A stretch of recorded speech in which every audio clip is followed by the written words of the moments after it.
Hello guys, Unacademy platform के बारे में तो आप लोग ऑलरेडी जानते ही हैं। तो जब भी आप अनअकैडमी से कुछ भी परचेस करें, कैपिटल में झासर कोड यूज करना। आप अगर खरीद रहे हो अनअकैडमी से कुछ या आपका फ्रेंड खरीद रहा है तो हेल्प कर दो उसकी। झासर कैपिटल में कोड उसको दे दो या आप यूज कर लो, ह्यूज डिस्काउंट मिलेगा हर एक पर्टिकुलर कोर्स के अंदर। कोई भी कोर्स खरीदो अनअकैडमी से, झासर कोड यूज करोगे तो ह्यूज डिस्काउंट मिलेगा आपको। और साथ ही साथ अभी इनके प्राइजेस बढ़ने वाले 23 दिसंबर 2021 से प्राइजेस बढ़ जाएंगे। तुरंत परचेज कर रहे हो कुछ भी अनअकैडमी से, तुरंत कर लो। यहाँ पर इनके बैचेस भी हैं काफी सारे जनरल स्टडीज के, और ऑप्शनल की आपको सिर्फ एक बार पेमेंट करनी है। वन टाइम ऑप्शनल का कोर्स परचेज करना है, जो ऑप्शनल चाहोगे वो ऑप्शनल ओपन हो जाएगा और सभी के सभी। राइट, यानी कि अगर आप चाहते हो कि ऑप्शनल की टेस्टिंग करना, कि जैसे कुछ स्टूडेंट होते हैं जिनको जैसे उन्होंने पीएसआई और ऑप्शन ले लिया, थोड़े समय बाद समझ में नहीं आ रहा तो वो स्विच करें। तो एक बार पेमेंट करने के बाद स्विच करने में डिफिकल्टी आती है, यहां पर आप स्विच कर सकते हो। मतलब आपके लिए सब ओपन है। मतलब एक ऑप्शनल के लिए परचेस करो, सब फ्री में मान के चलो आपको मिल जाएगा पूरा का पूरा। राइट, अभी 4 ऑप्शनल के कोर्सेज जो है वो लॉन्च हुए हैं 15 दिसंबर को, और 6 ऑप्शनल के कोर्सेज लॉन्च हुए हैं 8 दिसंबर को। देख लीजिए, अगर आपका इनमें से कोई ऑप्शनल है तो अभी अभी कोर्स शुरू हुआ है, ज्वाइन कर लो। और अगर इनमें से ऑप्शनल नहीं है तो वहां पर सर्च कर लो, और भी जो है वो कोर्सेज शुरू हुए हैं। राइट, पीएसआईआर, सोशियोलॉजी, रिकॉर्डिंग्स तो वहां पर आपको ऑलरेडी मिली जाएगी। बाकी अभी ये नई लाइव क्लासेस शुरू हुई हैं, कर लो। और कोड एक ही यूज करना है, कैपिटल में झासर का। और अभी फ्री टेस्ट सीरीज वगैरह भी है इनकी, रेगुलर बेसिस पर चलती है। राइट, और रेगुलर बेसिस पर मंडे टू सैटरडे, पूरी संडे को भी इसका कॉम्बैट होता है। और संडे के कॉम्बैट में तो अभी इस बार तो ये इनाम वगैरह भी दे रहे हैं, तो सभी लोग एनरोल हो जाओ संडे के कॉम्बैट में। आईपैड वगैरह, एचपी का लैपटॉप, यानी कि 1000 लोगों को कुछ इनाम मिलेगा। राइट, 1000 लकी पार्टिसिपेंट जो है उनको मौका मिल जाएगा जीतने का ये इनाम। तो टेस्ट तो देखो, इनाम के लिए मत टेस्ट करो। राइट, टेस्ट दो, इनाम के लिए मत टेस्ट दो। टेस्ट दो आपकी नॉलेज के लिए, राइट, आपको इंप्रूव करने के लिए। और ये तो सेकेंडरी चीजें हैं, इसको कभी प्राइमरी चीज कभी मत मानना। राइट, ये सेकेंडरी चीज है। मेन चीज है आपकी परफॉर्मेंस। नाम के आगे आईएएस लगना, आईपीएस लगना, वो मेन है आपके लिए। और जब भी यानी कि इस कॉम्बैट में इनरोल हो गए तो कोड मांगेगा, और तो कोड आपको पता है क्या देना है, कैपिटल में झासर। कोई भी आपका दोस्त परचेज कर रहा है, कहीं पर भी कोड मांगा जा रहा है, झासर ही यूज करना है। राइट, और अनअकैडमी के बहुत सारे आपको, मतलब जैसे कि इसमें तो लोन वगैरह की भी फैसिलिटी अवेलेबल है, और ईएमआई पे भी इवन आप कोर्सेज वगैरह ले सकते हैं। यहाँ पर 0% ईएमआई पे कोर्सेज मिल जाता है। राइट, तो आप ले सकते हैं। राइट, कोड एक ही यूज करने का है, झासर कैपिटल में। गाइस, एक नाम आपको ध्यान में रखना है, हंसराज संधू का। चंडीगढ़ की हंसराज संधू ने 70वां मिस यूनिवर्स का टाइटल अपने नाम कर लिया है, और इजराइल में आयोजित हुआ था ये 70th मिस यूनिवर्स का कंपटीशन। तो ये पॉइंट आपको ध्यान में रखना है। और भारत को 21 साल बाद मिस यूनिवर्स का खिताब मिला है। इससे पहले ये सम्मान भारत को 1994 और सन 2000 में मिला था। 1994 में अभिनेत्री सुष्मिता सेन और सन 2000 में अभिनेत्री लारा दत्ता ने ये अवार्ड जो है वो जिताया था। और अब हम लोग को चंडीगढ़ की हंसराज संधू देखने को मिल रही है, जिन्हें मिस यूनिवर्स 2021 का टाइटल मिला है। तो ये पॉइंट बहुत अच्छे से याद रखिएगा।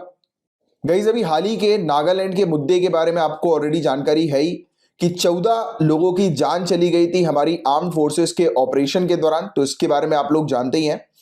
तो यहां पर एक टॉपिक आया है कोनियाक नागाज से रिलेटेड। तो क्वेश्चन आपसे डायरेक्टली पूछा यह जा सकता है कि कोनियाक नागाज जो है वो कहां की जनजाति है, कहां का ट्राइबल ग्रुप है।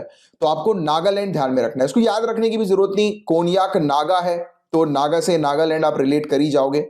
बट ये टॉपिक इसलिए न्यूज में आया क्योंकि ये जो ट्राइबल ग्रुप है, इनकी एक एपेक्स बॉडी है, इनकी एक शीर्ष निकाय है जिसका नाम है कोनियाक संघ। तो ये आर्म्ड फोर्सेस के अगेंस्ट जो है प्रोटेस्ट कर रहे हैं। राइट, यानी कि ये 14 सिविलियंस की मौत को लेकर इनका प्रोटेस्ट जो है वो जारी है आर्म्ड फोर्सेस के अगेंस्ट। राइट, और इन्होंने डिमांड करी है कि नए नियम जो है वो बनाए जाए, यहां से आर्म्ड फोर्सेस की पावर जो है उसको लिमिट करने के पर्पस के लिए। राइट, तो हम डिस्कस करेंगे स्पेशली कि कोनियाक नागा समुदाय के बारे में। कोनियाक नागास कौन है? तो कोनियाक नागा सभी नागा जनजाति में सबसे बड़ा समुदाय है। तो नागा की सबसे लार्जेस्ट जो कम्युनिटी है, ये कोनियाक नागा कम्युनिटी हम लोग को देखने को मिलती है, ट्राइबल कम्युनिटी। और ये नागालैंड के मोन जिले में निवास करते हैं, जिसे द लैंड ऑफ द आंग्स के नाम से भी जाना जाता है, लैंड ऑफ द आंग्स। और आंग या फिर वांग उनके पारंपरिक मुखिया होते हैं जिनका वे बहुत सम्मान करते हैं। और इस जनजाति के लोग किसी दुश्मन का सिर काटने के बाद अपने चेहरे पर टैटू बनवाते हैं। तो इस प्रकार की भी ट्रेडिशनल प्रथा वगैरह जो है वो यहां पर हमें देखने को मिलती है। बंदूक बनाने में, लोहा पिघलाने में, पीतल के काम करने में, बारूद बनाने जैसे कार्य जो है ये करते हैं ये नागा कम्युनिटी, कोनियाक नागा कम्युनिटी। और इसके अलावा ये लोग जंगलो बेसिकली एक प्रकार का खंजर होता है, तो और इसके अलावा लकड़ी की मूर्ति भी ये बनाते हैं। तो जंगलौर यानी कि आप कह सकते हैं कि खंजर, तो ये बनाने का कार्य जो है वो इन नागा कम्युनिटी का भी हमें देखने को मिलता है। इसके अलावा आओ लैंग वसंत का स्वागत करने और बीज बोने से पहले भूमि पर सर्वशक्तिमान कहवांग के आशीर्वाद का आह्वान करने के लिए अप्रैल 1 से 6 या फिर आप कह सकते हैं कि अप्रैल के पहले सप्ताह में मनाया जाने वाला ये त्योहार है। तो क्वेश्चन ये भी आ सकता है, आओ लैंग त्योहार जो है वो किनका त्योहार है? तो नागा कम्युनिटीज का त्योहार है, स्पेशली कोनयाक नागास का ये त्योहार है। और ये बहुत जोर शोर से इस त्योहार को जो है वो मनाते हैं और ये इनका सबसे बड़ा त्योहार है। तो ये चीज आप थोड़ी सी ध्यान में रखनी है आपको, राइट। और ये बेसिकली जैसे ही वसंत आती है, राइट, तो उस पर्पस के लिए सेलिब्रेट करते हैं इस पर्टिकुलर फेस्टिवल को, और बीज बोने से पहले ये फेस्टिवल सेलिब्रेट किया जाता है। और लाओ ओंग मो, मैं फिर से रिपीट कर रहा हूं, लाओ ओंग मो अगस्त या सितंबर के महीने में मनाया जाने वाला पारंपरिक फसल उत्सव है। इनका एक अन्य त्योहार ये भी है, लाओ ओंग मो। तो दो त्योहार के बारे में हम लोगों ने इनके डिस्कस किया और इस कम्युनिटी के बारे में हमने बात करी जिससे रिलेटेड डायरेक्ट क्वेश्चन प्रीलिम्स में आपसे पूछे जा सकते हैं।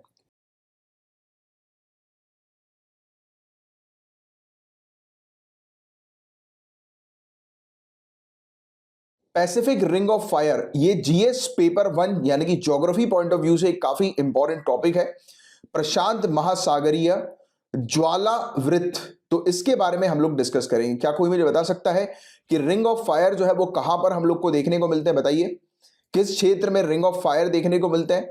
Option A, ring of fire हम लोग को सूर्य पर या आसमान पर देखने को मिलता है। Option B, ring of fire हम लोग को ओशियन पर देखने को मिलता है, स्पेशली पैसिफिक क्षेत्र पर हम लोग को देखने को मिलता है। बताइए दोनों में से क्या करेक्ट होगा? तो गाइज ये दोनों ही करेक्ट है। एक रिंग ऑफ फायर तब होता है जब हम लोग को सूर्य ग्रहण देखने को मिलता है, राइट। सूर्य जो होता है उसके आगे जब चंद्रमा आ जाता है, तो जब चंद्रमा पूरी तरह से सूर्य को कवर नहीं कर पाता तो एक रिंग हम लोग को देखने को मिलती है, उसको भी रिंग ऑफ फायर कहा जाता है। तो ये एक फैक्ट थोड़ा सा ध्यान में रखिएगा, कई बार प्रीलिम्स में इस प्रकार की चीजें आती हैं, तो यू शुड बी अवेयर कि रिंग ऑफ फायर जो है वो सूर्य ग्रहण वाली एक्टिविटी को भी कहा जाता है। First point and second point, ring of fire हमारी धरती पर स्पेशली पैसिफिक क्षेत्र पर एक ऐसा एरिया हम लोग को देखने को मिलता है जहां पर काफी सारी टेक्टोनिक प्लेट्स हैं और इसी के कारण यहां पर बहुत ज्यादा अर्थक्वेक्स होती हैं और यहां पर वॉल्केनोज हम लोग को देखने को मिलते हैं भारी मात्रा में, और इसी चीज के लिए इस क्षेत्र को रिंग ऑफ फायर जो है वो कहा जाता है। तो अभी इसके बारे में डिटेल में हम लोग डिस्कस करते हैं। ये टॉपिक न्यूज में इसलिए आया क्योंकि ईस्टर्न इंडोनेशिया पे 7.3 मैग्नीट्यूड का एक अर्थक्वेक आया है जिसका एपिसेंटर फ्लोरेस सी पर था। कहां पर था? फ्लोरेस सी पर। तो आपको गौर से मैप की तरफ देखना है क्योंकि ज्योग्राफी में मैप की प्रैक्टिस बहुत इंपॉर्टेंट होती है। इंडोनेशिया के आसपास के क्षेत्र में जो है वो आपको देखना बहुत ज्यादा जरूरी है। यहां पर आप देखेंगे इंडोनेशिया के पास में तो आपको एक फ्लोरेस सी नजर आएगी और फ्लोरेस सी के नीचे देखेंगे तो सावू सी आपको नजर आएगी, राइट। तो आप अपने मैप पर देखिएगा जावा सी जो कि काफी ज्यादा यहाँ की फेमस हम लोग को देखने को मिलती है। तो कुछ आपको ज्योग्राफिकल लोकेशन पता होनी चाहिए। तो यहाँ पर फ्लोरेस सी है, वहीं पर ही हमें देखने को मिल रहा है कि उसका एपिसेंटर था अर्थक्वेक का, राइट। और अर्थक्वेक हम लोग को ईस्टर्न इंडोनेशिया पर अभी रिसेंटली देखने को मिला। तो दैट्स व्हाई ये टॉपिक जो है वो रिंग ऑफ फायर का न्यूज में है। बट क्वेश्चन ये भी बन सकता है इंडोनेशिया में इतने ज्यादा अर्थक्वेक क्यों आते हैं? What is the main reason behind it? क्योंकि गाइस इंडोनेशिया जो है वो रिंग ऑफ फायर क्षेत्र पर है, ये भी एक कारण है अर्थक्वेक आने का। एक ऐसा एरिया जहां पर सबसे ज्यादा वॉल्केनिक इरप्शन होता है और इसी वॉल्केनिक इरप्शन के कारण रिंग ऑफ फायर जो है वो इसे कहा जाता है क्योंकि वॉल्केनो जो ज्वालामुखी जो होती है वो क्या उगलती है? लावा उगलती है, आग उगलती है, राइट। तो इसलिए इस क्षेत्र को रिंग ऑफ फायर जो है वो कहा जाता है। राइट। और रिंग ऑफ फायर में इस प्रकार की एक्टिविटीज, मतलब अर्थक्वेक से रिलेटेड, वॉल्केनिक इरप्शन से रिलेटेड एक्टिविटीज अभी के समय पे रीसेंट पास्ट में काफी ज्यादा जो है वो बढ़ गई है। और इंडोनेशिया इसके एक मेजर पोर्शन पर आती है जहां पर एक टेक्टोनिक प्लेट है। टेक्टोनिक प्लेटों को हिंदी में जो है वो कहा जाता है विवर्तनिक प्लेट। विवर्तनिक प्लेट, तो ये पॉइंट आप थोड़ा सा ध्यान में रखिएगा। तो यहीं पर ही टेक्टोनिक प्लेट्स हम लोग को देखने को मिलती हैं। और इंडोनेशिया जो है वो 3 मेजर कॉन्टिनेंटल प्लेट्स हैं, 3 प्रमुख महाद्वीपीय प्लेट हम लोग को देखने को मिलती है। वहां पर ही इंडोनेशिया, इन 3 प्लेट्स के मीटिंग पॉइंट पर इंडोनेशिया है। पैसिफिक, यूरेशियन और इंडो ऑस्ट्रेलियन प्लेट्स, और साथ ही साथ और भी फिलीपीन प्लेट भी है, एक छोटी सी प्लेट। तो यहीं पर ही हम लोग को इंडोनेशिया के पास देखने को मिलती है। और ये भी एक वजह है कि इंडोनेशिया में ज्यादा से ज्यादा अर्थक्वेक आने की। अब आप बोलोगे कि सर कैसे ये अर्थक्वेक जो है वो आते हैं टेक्टोनिक प्लेट्स के कारण। तो आप इस प्रकार से चीजों को इमेजिन करिए कि एक प्लेट है, जैसे आप अपने एक हाथ को एक प्लेट की तरह मानो और दूसरे हाथ को दूसरे प्लेट की तरह मानो, और जब ये आपस में एक दूसरे से टकराती है, एक प्लेट जब दूसरी प्लेट से टकराती है या एक प्लेट दूसरी प्लेट के ऊपर चली जाती है, ओवरलैप कर जाती है, राइट, तब उस केस में हम लोग को अर्थक्वेक देखने को मिलता है। क्योंकि आप जब अपने हाथ को टकराएंगे एक दूसरे हाथ को, तो एक प्रकार का वाइब्रेशन वहां पर होगा, और यही वाइब्रेशन अर्थक्वेक होता है। और ऑब्वियस ही बात है कि धरती के नीचे आप जानते हैं कि क्या है, एस्थेनोस्फीयर में लावा हम लोग को देखने को मिलता है, राइट। और ये दरार है, इस दरार से क्या निकलता है, लावा जो है वो बाहर आता है, राइट। तो ये चीज भी हम लोग को देखने को मिलती है। और इसलिए यहां पर काफी ज्यादा हम लोग को वॉल्केनो देखने को मिलते हैं, क्योंकि इसी दरार से जो है वो बाहर वॉल्केनो, ज्वालामुखी जो है वो लावा उबलते हैं या उगलते हैं, राइट। तो ये चीज आपको थोड़ी सी ध्यान में रखनी है। और इंडोनेशिया आपको बता देगा इसकी रफली इंडोनेशिया में 400 के आसपास आपको ज्वालामुखी वॉल्केनोज जो है वो देखने को मिल जाएंगे, जिनमें से 127 आज की रेट में करेंटली एक्टिव है इंडोनेशिया में, राइट। और पूरे दुनिया भर में एक्टिव वॉल्केनोज का 1/3 वॉल्केनोज जो है वो इंडोनेशिया में हम लोग को देखने को मिलता है। तो ये तो कुछ बात कर ली हमने इंडोनेशिया से रिलेटेड। अब आते हैं मेन टॉपिक के ऊपर, that is ring of fire. तो रिंग ऑफ फायर पैसिफिक क्षेत्र पर हम लोग को देखने को मिलता है। यहां पर 450 से भी ज्यादा वॉल्केनोज हैं, इसलिए इसे रिंग ऑफ फायर मेनली कहा जाता है। यहां पर 3 दुनिया के टोटल 4 सबसे ज्यादा एक्टिव वॉल्केनोज हैं, उनमें से 3 यहां पर हैं। माउंट सेंट हेलेंस जो यूनाइटेड स्टेट्स में है, माउंट फूजी जो जापान में है, और माउंट पिनाटुबो जो फिलीपींस में है। ये दुनिया के 4 सबसे ज्यादा एक्टिव वॉल्केनो में से 3 वॉल्केनो यहां पर, जो जिसके बारे में मैंने भी आपसे बात करी, वो यहां पर है। देखिए कभी कभी क्या होता है, डायरेक्टली आपसे क्वेश्चन जो है वो ये भी पूछ लिया जाता है, माउंट सेंट हेलेंस कहां पर है बताएं, तो आपको पता होना चाहिए यूएसए में। क्वेश्चन आएगा कि माउंट फूजी कहां पर है, तो जापान में है। माउंट पिनाटुबो कहां पर है, तो फिलीपींस में है। तो इस प्रकार की प्रैक्टिस थोड़ी सी ध्यान में रखिएगा, मतलब कि ये आप चाहे तो इसको नोट्स बनाकर जरूर जो है वो लिखें, क्योंकि ये चीज काफी ज्यादा आपके लिए इंपॉर्टेंट है। प्रीलिम्स में choose the correct pair, match the following questions में इस प्रकार की चीजें अक्सर आ जाती हैं, क्षेत्र से रिलेटेड, लोकेशन से रिलेटेड। एंड आपको बता दें कि रिंग ऑफ फायर में, यानी कि मान के चलो कि दुनिया में जितने भी अर्थक्वेक होते हैं उसके 90% अर्थक्वेक हम लोग को रिंग ऑफ फायर में देखने को मिलते हैं। उसकी वजह आप सभी लोग अब तक जान ही चुके हैं कि यहां पर टेक्टोनिक प्लेट्स काफी सारी हम लोग को देखने को मिलती हैं। 80% दुनिया के सबसे बड़े, सबसे लार्जेस्ट अर्थक्वेक भी यहीं पर होते हैं, right. And Philippine sea plate, Cocos, Nazca plates, तो ये यहीं पर ही हम लोग को देखने को मिलती हैं। 40,000 किलोमीटर का हॉर्स शू शेप रिंग हम लोग को ये देखने को मिलती है। यानी कि अगर आप इस रिंग को देखेंगे, रिंग ऑफ फायर को, तो ये थोड़ी सी, एक तो रिंग की तरफ दिखती है, बट हॉर्स शू शेप की तरह भी दिखती है। आपने घोड़े की नाल जो है वो देखी होगी, शू जो उसका जो है वो देखा होगा, तो ये उसी शेप की हम लोग को नजर आती है। और ये फैली हुई है न्यूजीलैंड से लेकर चिले तक, राइट। एंड यहां पर रहने वाले जो लोग हैं वो काफी रिस्क में रहते हैं, क्योंकि बहुत रिस्की एरिया, अर्थक्वेक भी आता है, वॉल्केनोज भी यहां पर बहुत ज्यादा एक्टिव वॉल्केनोज है, तो काफी रिस्की एरिया है ये रिंग ऑफ फायर का। स्पेशली सबसे ज्यादा रिस्की एरियाज हम लोग को जो यूनाइटेड स्टेट्स का वेस्ट कोस्ट है, चिले है, जापान है, और कुछ आइलैंड नेशन जिसमें सोलोमन आइलैंड हम लोग को एक देखने को मिलता है, ये सब रिस्की एरियाज हैं जो कि यहीं पर ही आते हैं। और इन एरियाज को सबडक्शन जोन जो है वो कहा जाता है, और जिसमें हम लोग को देखने को मिलता है कि 2 प्लेट्स जो होती है, यानी कि टेक्टोनिक प्लेट्स जो होती हैं, जब वो आपस में टकराती हैं तो वो सबडक्शन जोन हम लोग को देखने को मिलता है। एक प्लेट दूसरी प्लेट के नीचे जो है वो घुसने लगती है, राइट। तो ये इस प्रकार की प्लेट्स यहां पर मौजूद है, तो इसलिए ये एरिया काफी ज्यादा रिस्की है। और ये रिंग ऑफ फायर बना कैसे, तो रिंग ऑफ फायर बेसिकली किसका रिजल्ट है, तो ओशियनिक टेक्टोनिक प्लेट्स जो कॉन्टिनेंटल प्लेट के नीचे चली गई, आकर टकराई और नीचे चली गई, तो उसी के कारण जो है ये पूरा क्षेत्र जो है वो बन गया। आपस में प्लेट जो है वो टकराई और एक दूसरे के नीचे जो है वो चली गई, राइट। और एरिया जहां पर टेक्टोनिक प्लेट्स मिलती हैं उस क्षेत्र को हम लोग सबडक्शन जोन कहते हैं। क्या कहते हैं? टेक्टोनिक प्लेट्स जहां पर मिलती है, अध निक्षेपण मंडल, ऐसे क्षेत्रों को कहा जाता है। अध निक्षेपण मंडल, सबडक्शन जोन, ऐसे क्षेत्रों को कहा जाता है।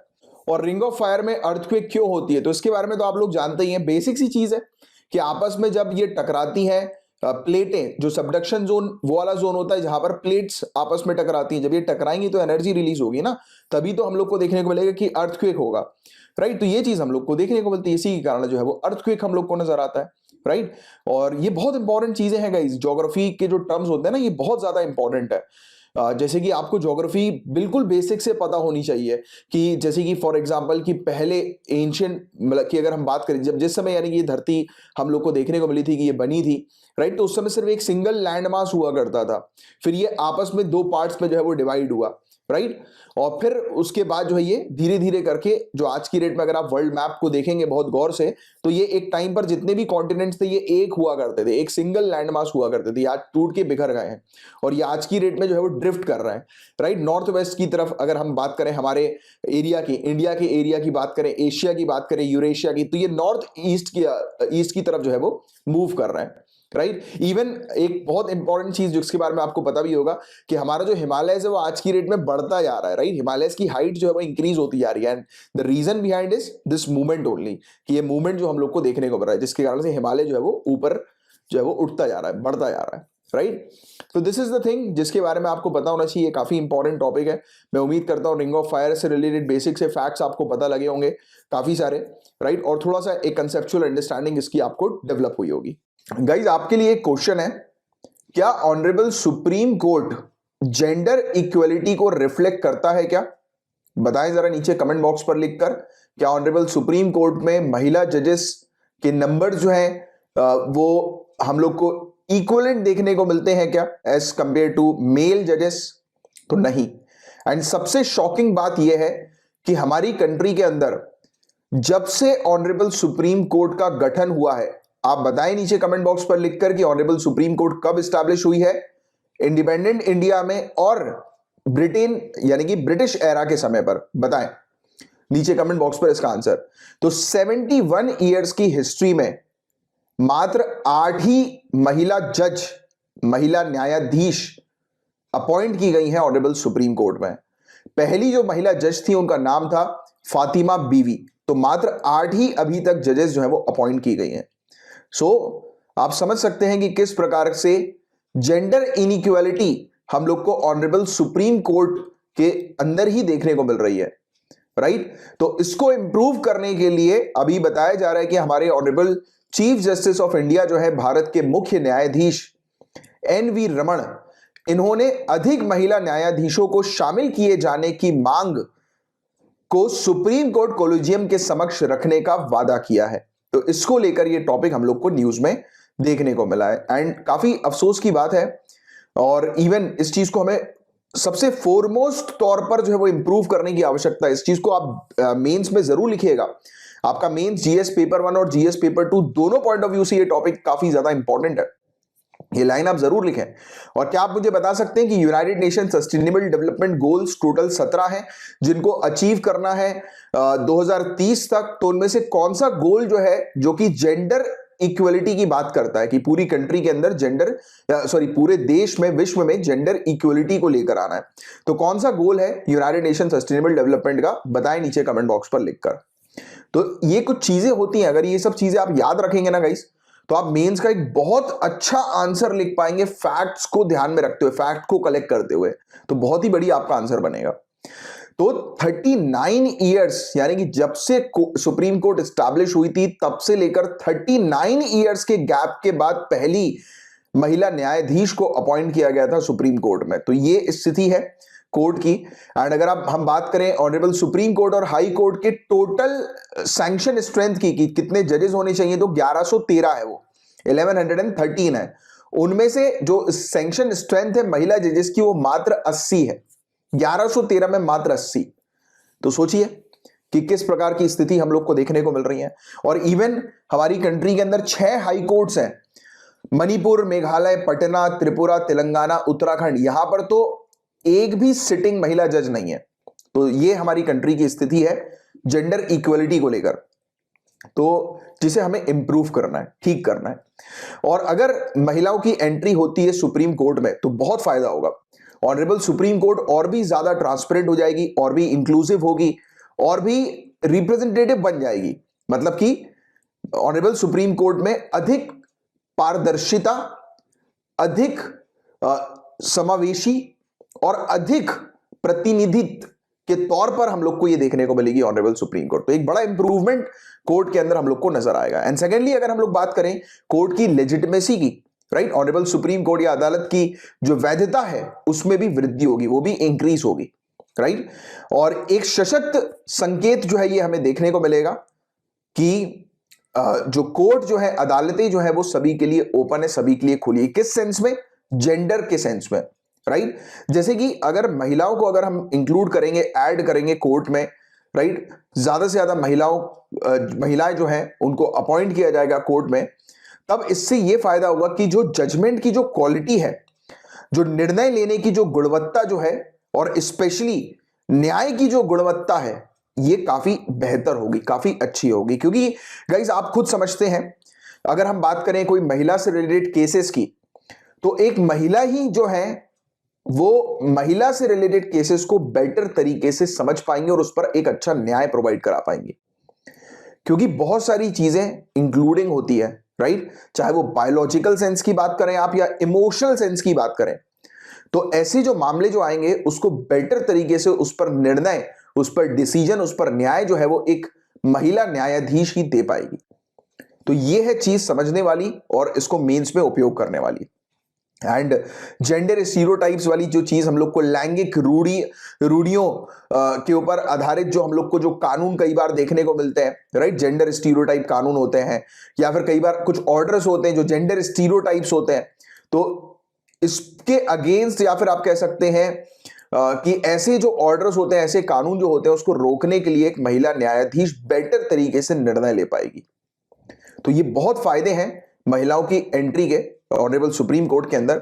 महिला न्यायाधीश अपने साथ बीते हुए अनुभवों को अपने न्यायिक कार्यों के उपयोग में लाती हैं और ऐसे अनुभव अधिक व्यापक और समानुभूतिपूर्ण दृष्टिकोण की ओर प्रवृत्त करते हैं। यानी कि ऐसे जो जुडिशियल बेसिकली एक्शंस जो होते हैं, जो महिला खुद अपने एक्सपीरियंस के थ्रू जो है वो प्रस्तुत करती है, तो ये और भी ज्यादा कॉम्प्रिहेंसिव और भी ज्यादा एम्पैथेटिक पर्सपेक्टिव ये हम लोग को देखने को मिलेंगे, जो कि शामिल करेंगे जजमेंट के अंदर, राइट। यानी कि वो जो चीज मैंने आपको बताई कि इमोशनली, जैसे कि होता है ना कि कई केस हम लोग को देखने को जो मिलते हैं, जो ऐसे केसेस जो महिला से रिलेटेड है, तो एक महिला जज ही जो है या महिला अथॉरिटी ही जो है वो बेटर तरीके से ऐसे केसेस को डील कर पाएंगी, राइट। तो ये चीज यहां पर देखने को मिलती है। तो इसकी ये सब कुछ फायदे हम लोग को नजर आएंगे।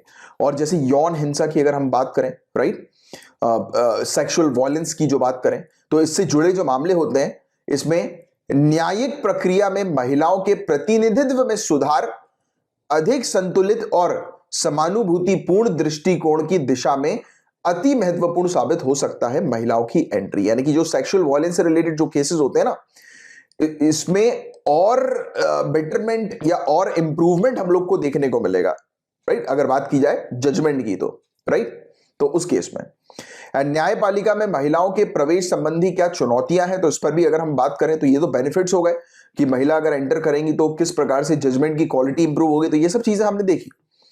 बट हम ये भी समझेंगे कि चुनौतियां जो है वो क्या है, राइट, चैलेंजेस जो है वो क्या है महिलाओं की एंट्री से रिलेटेड। तो महिलाओं की भर्ती में प्रवेश परीक्षा देने के लिए पात्रता मानदंड एक प्रमुख बाधा है। एलिजिबिलिटी एक मेन इशू है। अब कैसे एलिजिबिलिटी एक मेन इशू है? तो न्यायाधीश बनने के लिए वकीलों के लिए 7 साल की निरंतर कानूनी प्रैक्टिस और 35 से 45 की आयु वर्ग में होना आवश्यक होता है। ऑनरेबल सुप्रीम कोर्ट का जज बनने के लिए 35 टू 45 की एज तक एक व्यक्ति जो है वो बन पाते हैं। अब इस एज में जो महिला जो है उनको काफी तकलीफ होती है।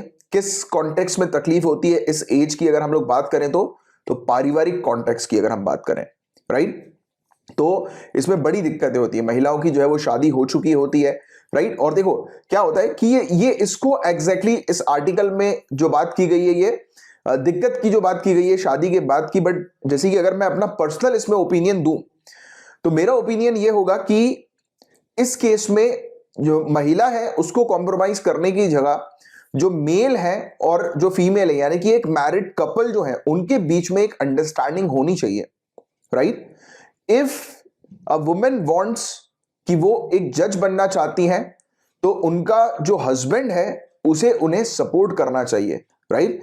किस केस में सपोर्ट करना चाहिए, किस कॉन्टेक्स्ट में, कि अगर वो जुडिशरी की तैयारी कर रही हैं और अगर वो जज बन जाती हैं तो उसके बाद, क्योंकि ऑब्वियसली बात है यार, एक जज का एक रोल जो होता है ना, जैसे कि आप लोग तैयारी कर रहे हैं ब्यूरोक्रेसी की, सिविल सर्विसेज की, राइट, आपके पास बिल्कुल टाइम नहीं होगा दूसरी चीजों का। आई एम डेफिनेटली, मतलब मैं ये चीज बिल्कुल क्लियर बता रहा हूं आप लोगों को कि बहुत, मतलब मान के चलिए कि जॉब में आप पूरी तरह से जो है वो इन्वॉल्व रहोगे, तो उसके कारण क्या होता है कि कई बार फैमिली से एक इंसान जो है वो दूर होने लगता है, राइट। बट क्या होता है कि अगर एक फैमिली अंडरस्टैंडिंग हो और अगर आप चीजों को बैलेंस करना जानते हो, अपनी जॉब को और अपनी फैमिली को, तो आप एक बहुत अच्छा मतलब मान के चलो कि एक बैलेंस जो है वो क्रिएट कर पाओगे अपनी जॉब लाइफ में और अपनी फैमिली लाइफ में। बट काफी सारे लोग जब नहीं कर पाते ना, तो फिर फैमिली में दरारें आने लगती है, यानी कि उनकी तो पब्लिक प्रोफाइल या पब्लिक लाइफ तो बहुत बढ़िया चल रही होती है एक ऑफिसर की, बट उनकी प्राइवेट पर्सनल मैरिड लाइफ जो होती है ना, वो काफी डिफिकल्ट हो जाती है। तो इस केस में तो मैं आप सभी लोग से यही कहूंगा कि क्या करना है आप लोगों को, एक अच्छा, देखो क्या होता है कि अल्टीमेटली हम कई बार जब स्ट्रेस में होते हैं ना काम के, तो कई केसेस में हम लोग अपने अपने वालों से चिढ़ने लगते हैं, राइट, बिकॉज हम अपने वालों को काफी ग्रांटेड ले लेते हैं। ये चीज आपने पर्सनली एक्सपीरियंस करी होगी। अगर आपका मूड खराब है, आप गुस्से में हो और आपका कोई आउटसाइडर अगर आपसे आकर बात कर रहा है, तो आप उससे बहुत काम वे में बात करोगे, बहुत प्यार से उससे बात, कुछ लोग चटक जाते हैं बट आप बहुत प्यार से उससे बात करोगे। वहीं अगर आपके फैमिली का कोई मेंबर आता है ना, आप उनको चटका दोगे कि भाग यार ऐसे, दिमाग खराब हो रहा है, बात नहीं करनी मुझे। ये बात सही है कि नहीं है, रिलेट कर पा रहे हो कि नहीं कर पा रहे हो, वही चीज। बट यहीं पर ही अगर आप चीजों को रोक लगा दो ना, मतलब कि लोगों को ग्रांटेड, अपनी फैमिली वालों को अगर आप ग्रांटेड लेना बंद कर दो, तो your life will be smooth, that is for sure. सिर्फ इतनी सी चेंज आपको करने हैं। आप स्ट्रेस में हो, किसी प्रॉब्लम में हो, अगर आपकी फैमिली मेंबर अगर आपसे कुछ बात करना चाह रहे हैं, कुछ पूछ रहे हैं, तो उनको एकदम इस प्रकार से रिस्पॉन्ड मत करो, क्योंकि क्या होता है, ऐसी चीजें जो होती है ना, वो धीरे धीरे करके एक दरार लेकर आती हैं और फिर रिलेशनशिप जो है वो दूर हो जाते हैं। तो ये एक छोटा सा मैंने आप लोग को ज्ञान दिया, हालांकि GS paper 4 point of view से काफी इंपॉर्टेंट है ये सब चीजें भी, राइट। बट मेन चीज ये है, मेरा जो पर्सनल ओपिनियन है वो ये कहता है कि अगर, जैसे कि आर्टिकल में इस चीज के बारे में लिखा हुआ है कि कानूनी क्षेत्र में लंबे और कड़े काम के घंटे, यानी कि कानूनी क्षेत्र में बहुत काम करना पड़ता है, राइट, और पारिवारिक जिम्मेदारियों के साथ कई महिलाओं को कानूनी प्रैक्टिस छोड़ने के लिए मजबूर कर देती है, यानी कि वही घर की जिम्मेदारी, घर परिवार की जिम्मेदारी, तो वो उन्हें छोड़ देती है कानूनी प्रैक्टिस करने से। तो इससे बेटर है अगर यहां पर इस केस में अगर फैमिली भी कंट्रीब्यूट करें, राइट, फैमिली भी जो है वो एक थोड़ा सा कंट्रीब्यूशन दे, यानी कि उनकी अगर मदर या उनकी वाइफ अगर जज हैं, राइट, तो वो भी थोड़ा समझें कि नहीं यार, कि ये एक पब्लिक सर्वेंट है एंड हमें थोड़ा सा उनका जो दायित्व है वो पब्लिक की तरफ भी है और फैमिली की तरफ भी। अगर वो हमें हमारे पास शाम में आ रही हैं, थकी हुई आ रही हैं, तो रेदर देन उनके ऊपर प्रेशर क्रिएट करने की जगह, रेदर देन उनसे मतलब ये मान के चलो कि उनको बोलने की जगह कि आपको बच्चे संभालने, ये करना है, वो करना है, कि बच्चों पर भी ध्यान दो, बच्चे देखो कैसे बिगड़ रहे हैं, ऐसा पता है कि इस प्रकार की चीजें होती हैं फैमिली के अंदर, कि महिलाओं को जो है वो मेल जो है, स्पेशली हस्बैंड, महिलाओं को बोलते हैं कि तुम तो बाहर चली जाती हो जॉब करने, बच्चे देखो कितने बिगड़ रहे हैं, बोलते हैं कि नहीं बोलते हैं। रेदर देन डूइंग दिस, भाई एक जो मेल है, जो फादर है, उसका भी तो अपने बच्चों के ऊपर उतना ही वो है। अगर वो शायद आउट ऑफ कंट्रोल जा रहे हैं, बिगड़ रहे हैं, फादर अपनी भूमिका जो है वो निभाए। तो ये फैमिली और मैरिज जो होती है ना, एक बेसिकली म्यूचुअल अंडरस्टैंडिंग के ऊपर टिकती है। अगर दो लोग के बीच में एक अच्छी अंडरस्टैंडिंग है ना, तो एक लाइफ जो होती है वो काफी स्मूथ चलती है और कॉम्प्रोमाइज तो नहीं करना चाहिए मेरे हिसाब से तो। अगर, बट क्या करें, लोगों को करना पड़ता है, राइट। तो ये तो चीज है कि लोगों को करना पड़ता है, बट वो तब करना पड़ता है जब एक कपल पर अंडरस्टैंडिंग नहीं होती।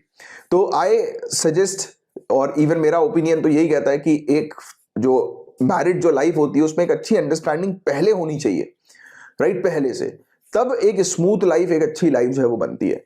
क्योंकि कॉम्प्रोमाइज जब इंसान करता है ना तो अपनी बहुत सारी इच्छा तोड़ देता है।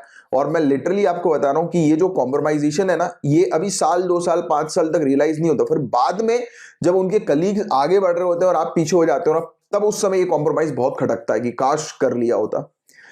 उससे बेटर है कि अपने लाइफ पार्टनर को समझाएं कि यार मुझे जो है वो इस चीज में अच्छा लगता है, मुझे ये, जैसे कि आप सिविल सर्वेंट की तैयारी कर रहे हैं, हमारे साथ काफी सारी हमारी फीमेल स्टूडेंट्स हैं, राइट। तो हमें लड़ना नहीं है अपनी फैमिली से, हमें झगड़ना नहीं है, बिकॉज हमारी फैमिली सबसे ऊपर है, प्रायोरिटी पे है। क्योंकि जब कोई साथ नहीं देगा ना तब फैमिली साथ देती है, दैट इज फॉर श्योर। तो उनसे लड़ना नहीं है, रेदर देन लड़ने की जगह उनसे हमें जो है वो प्यार से बात करनी है, अपने ओपिनियंस को सामने रखना है, अपने विचारों को सामने रखना है, अपनी इच्छाओं को सामने रखना है, राइट। फिर वो जितना समझते हो उतना ठीक है, राइट। बट अपन को तो सामने से हर एक अपनी प्रैक्टिस करनी कि भाई सामने वाला समझ जाए, है ना। तो वो चीज है, और सामने वाले को भी खुद समझना चाहिए यार कि ऐसा नहीं है कि ठीक है यार, सबकी अपनी अपनी इच्छा होती है, सबकी अपनी अपनी फ्रीडम है। अगर आपकी लाइफ पार्टनर है तो आपको समझना चाहिए भाई कि उसकी भी इच्छा है, उसको भी, उसका भी मन है, तो जो उसका मन है उसको करने दो। किसी की लाइफ पर कंट्रोल करना बुरी बात है। सबके पास अपना हक है, सबके पास अपना फ्रीडम है, सबको एंजॉय करने दो। कितनी सुखी सुखी लाइफ रही है, अगर सब अपनी मर्जी से अपनी चीज करेंगे फैमिली के अंदर तो सब खुश रहेंगे। और जहां देखो क्या होता है, मैं आपको एक चीज बताता हूं, एक और सीख, जब तक आप खुश हो, जब तक आप खुश हो तभी आप दूसरों को खुश रख पाओगे। अगर आप खुद ही खुश नहीं हो तो दूसरों को भी खुश नहीं रख पाओगे। This is the thing. चलो, तो ये था गाइस पूरा टॉपिक। इसमें ये सब ओपिनियंस बहुत मैटर करते हैं, बहुत सारी चीजें ऐसी होती है ना कि जैसे इसमें आर्टिकल में नेगेटिव पॉइंट्स जो लिखे हुए हैं, तो these are some positive points which needs to be implemented. Guys, 4 Dham project की यहां पर बात हो रही है, अब हम डिस्कस करेंगे। क्या आप मुझे बता सकते हैं कि 4 धाम के नाम कौन से 4 धाम है? बताएं जरा नीचे कमेंट बॉक्स पर लिखकर। तो हुआ यह है कि ऑनरेबल सुप्रीम कोर्ट ने पहले मेंशन किया था कि 4 धाम प्रोजेक्ट के तहत जो रोड्स को बनाया जा रहा है, हालांकि एनवायरमेंटलिस्ट ने प्रेशर क्रिएट किया था, राइट। यहां पर काफी ज्यादा पेड़ जो है वो कटने वाले थे इस प्रोजेक्ट के चलते, राइट। काफी पेड़ों को जो है वो काटा जाने का जो है वो प्रपोजल था, प्लान था इस प्रोजेक्ट के लिए। तो एनवायरमेंटलिस्ट ने, एक्टिविस्ट ने काफी प्रेशर जो है वो क्रिएट किया और इसके बाद इस प्रोजेक्ट को बंद कर दिया था। बट अब बताया जा रहा है कि ये जो प्रोजेक्ट है ये स्ट्रेटेजिक इंपॉर्टेंट प्रोजेक्ट है, स्ट्रेटेजिक इंपॉर्टेंस का प्रोजेक्ट। मतलब कि ये प्रोजेक्ट में जो रोडें हैं, जो रोडें जो बनाई जा रही हैं, तैयार की जा रही हैं, ये ऐसी रोडें हैं जो कि चाइना बॉर्डर को कनेक्ट करती हैं, चाइना बॉर्डर तक जाती है, राइट। तो इसके लिए अगर हमारी आर्मी को अगर तुरंत वहां पर चाइना की बॉर्डर तक अगर पहुंचना है और रोड अगर ठीक नहीं हुई, प्रॉपर नहीं हुई, तो उनको डिफिकल्टी आएगी वहां तक पहुंचने के लिए। तो इसी चीज को देखते हुए इसको एक नेशनल स्ट्रेटेजिक या स्ट्रेटेजिकली इंपॉर्टेंस का प्रोजेक्ट जो है वो बताते हुए इस प्रोजेक्ट को जो है वो कंटिन्यू किया जा रहा है। पहले कहा गया था कि इस प्रोजेक्ट में सड़कें जो होंगी वो 5.5 मीटर की होंगी और अब बताया जा रहा है कि सड़कें 10 मीटर की जो है वो की जा सकेंगी। तो ये था पूरा ओवरऑल चीजें। बाकी हालांकि आपको ये सब चीजें एग्जैक्टली कि कितने मीटर की सड़क होंगी तो वो सब याद रखने की जरूरत नहीं है, वो सब नहीं पूछा जाता। मेनली इस 4 धाम प्रोजेक्ट से रिलेटेड क्वेश्चन आएंगे। पहले तो डायरेक्ट यही क्वेश्चन आएगा कि 4 धाम बताइए, उसकी लोकेशन क्या है और ये 4 धाम प्रोजेक्ट एग्जैक्टली है क्या। तो इसमें हाईवेज जो है वो तैयार किए जा रहे हैं लगभग 900 किलोमीटर के, राइट। तो ये चीज हम लोग को देखने को मिल रही है, राइट। और इवन जैसे कि जब इस प्रोजेक्ट को बंद करने की बात आ गई थी तो ऑनरेबल सुप्रीम कोर्ट ने एक कमेटी भी बैठाई थी, तो फिर उसी कमेटी ने ये चीज मेंशन करी कि ये प्रोजेक्ट जो है वो काफी ज्यादा इंपॉर्टेंट है, स्पेशली हमारी आर्म्ड फोर्सेस के लिए। तो इस प्रोजेक्ट को जो है वो कंटिन्यू किया जाए, राइट। हालांकि एनवायरमेंट पॉइंट ऑफ व्यू से ये ठीक नहीं है, बट इन्होंने कहा कि एक बैलेंस क्रिएट करके रखें, राइट, कि एनवायरमेंट का भी नुकसान ना हो और ये प्रोजेक्ट भी जो है वो तैयार हो, क्योंकि ये प्रोजेक्ट स्ट्रेटेजिकली इंपॉर्टेंट प्रोजेक्ट है।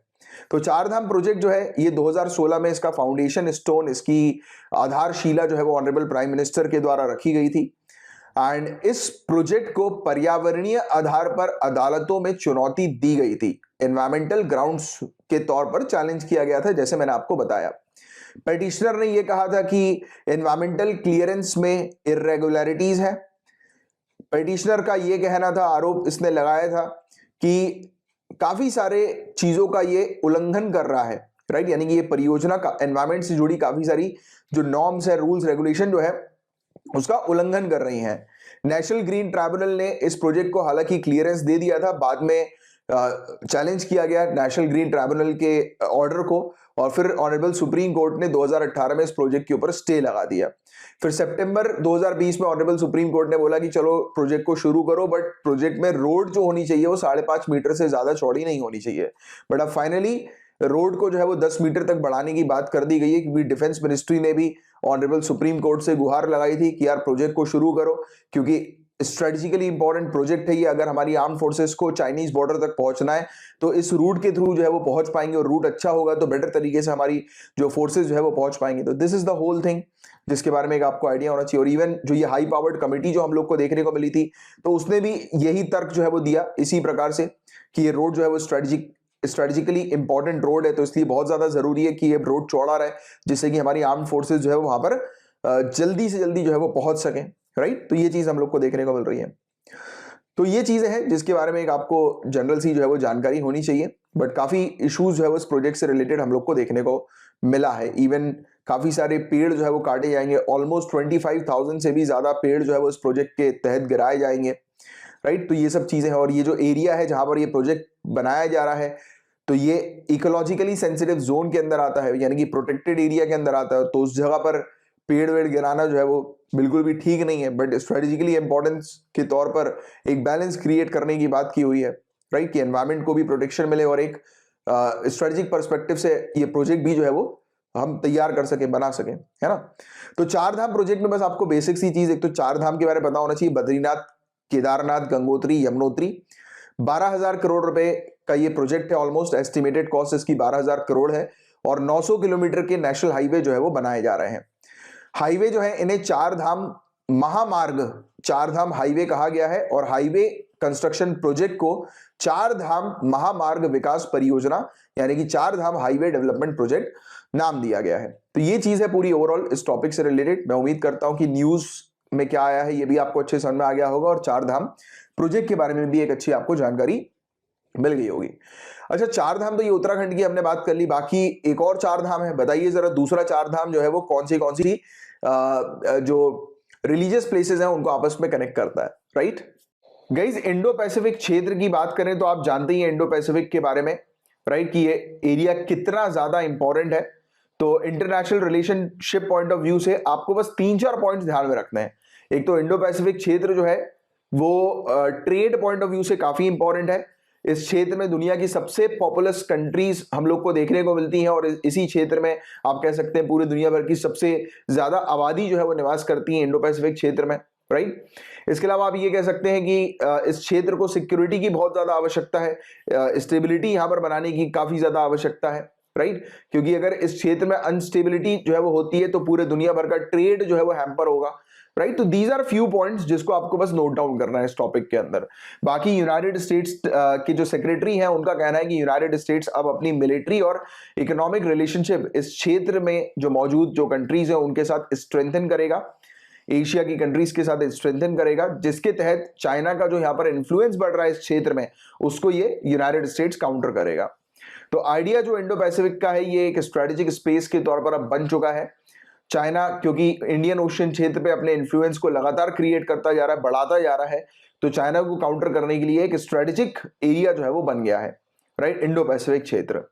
और यूनाइटेड स्टेट्स के साथ जो हमारे रिलेशनशिप इतने अच्छे हैं, राइट, तो उसके कारण हम लोग को देखने को मिलेगा कि इंडिया का जो स्ट्रेटेजिक पोस्चर है वो भी इंक्रीज हो जाएगा, बढ़ जाएगा यूनाइटेड स्टेट्स के अलायंस होते हुए। और क्योंकि कलेक्टिवली ये काउंटर कर रहे हैं चाइना को, इसमें आप क्वाड का एंगल भी डाल सकते हो, क्वाड कंट्रीज जिसमें इंडिया, ऑस्ट्रेलिया, जापान और हम लोग को यूएसए जो है वो देखने को मिलती है, राइट। तो ये 4 कंट्रीज है, राइट, क्वाड कंट्रीज। तो ये मिलकर जो है वो इंडो पैसिफिक क्षेत्र में स्टेबिलिटी मेंटेन करने का काम करती हैं। इनका ऑब्जेक्टिव है कि इस क्षेत्र में सिक्योरिटी बरकरार रहे, स्टेबिलिटी रहे, राइट। तो ये चीजें हैं। और चाइना ना ही सिर्फ ट्रेड और मिलिट्री पावर को अपनी एनहांस कर रहा है इस क्षेत्र में, बल्कि दूसरी कंट्रीज को भी इन्फ्लुएंस कर रहा है, right. Belt and road initiative वाले टॉपिक में आपको मैंने इस चीज के बारे में समझाया भी था काफी डिटेल में एक एंगल भी हमने प्रीवियस जो टॉपिक्स थे उसमें डिस्कस किया था कि किस प्रकार से चाइना जो है वो इन्फ्लुएंस करता है और कर रहा है अपने बेल्ट एंड रोड इनिशिएटिव के थ्रू दूसरी कंट्रीज को, उनको लोन पर जो है वो दबा रहा है, और एक बार जैसे ही वो लोन पर दबा देगा तो उनको इंटरनेशनल फोरम पे मतलब अपना सपोर्टर जो है वो बना लेगा, राइट। तो इस प्रकार की चीज हम लोग को देखने को मिल रही है चाइना की जो स्ट्रेटजीज है, राइट। और ये क्षेत्र जो है उसको मतलब वहां पर फ्रीडम ऑफ नेविगेशन, जो रूल बेस्ड ऑर्डर, एक स्टेबल ट्रेड एनवायरनमेंट बनाए रखने की बहुत ज्यादा आवश्यकता है। फ्री सी और एयर लेन कनेक्टिविटी और इंटरनेशनल रूल्स और रेगुलेशंस, जो नॉर्म्स वगैरह जो होते हैं उनको बरकरार बनाए रखने की आवश्यकता है इस क्षेत्र में, peace, security, safety point of view से, राइट। क्योंकि ये क्षेत्र जो है वो ट्रेड पॉइंट ऑफ व्यू से भी बहुत इंपॉर्टेंट है, स्ट्रेटेजिक पॉइंट ऑफ व्यू से भी अब बहुत ज्यादा इंपॉर्टेंट जो है वो हो ही गया है, राइट। तो ये कुछ चीजें हैं जिसके बारे में आपको इंडो पैसिफिक के बारे में थोड़ा सा आइडिया होना चाहिए, बस बेसिक से 2 4 5 पॉइंट, उससे ज्यादा कुछ ये टॉपिक इंपॉर्टेंट नहीं है as such, right. But international relationship में एक बहुत बड़ा रोल आज की डेट पे बन गया है इंडो पैसिफिक का। तो बस 4 5 पॉइंट जो मैंने आपको बताया, that is more than enough एक अच्छा आंसर बनाने के। गाइस, पब्लिक अकाउंट कमेटी को 100 ईयर्स कंप्लीट हुए हैं, इसको लेकर पब्लिक अकाउंट्स कमेटी का ये टॉपिक है। तो बहुत ध्यान से पब्लिक अकाउंट कमेटीज को समझते हैं कि क्या है ये।